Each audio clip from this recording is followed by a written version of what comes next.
দেখুন, প্রতিকুর রহমান এক সময় বলেছিলেন যে এই বাংলাতে অভিষেক বন্দ্যোপাধ্যায় নাকি একটা সিন্ধে মডেল বানাতে চাইছেন। সিন্ধে মডেল, মহারাষ্ট্রের সিন্ধে মডেল এখানে বানাতে চাইছেন।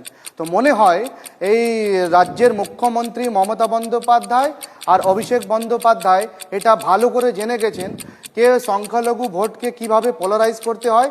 সেটা নিয়ে প্রতিকুর রহমানকে জয়েনিং করিয়ে নাও, সেটা ভোট পোলারাইজ হয়ে যাবে। দ্বিতীয়, প্রতিকুর রহমান যে কথাটা বলছে সিন্ধে মডেল বাংলাতে বানাতে গিয়ে মমতা বন্দ্যোপাধ্যায় যদি আগামী দিন সরকার না বানাতে পারেন, তাইলে বিজেপির হাত ধরে মমতা বন্দ্যোপাধ্যায়কে সরকার বানাতে হবে। এই জন্য উনি সিন্ধে মডেলের উল্লেখ করেছিলেন যখন উনি সিপিএমে ছিলেন।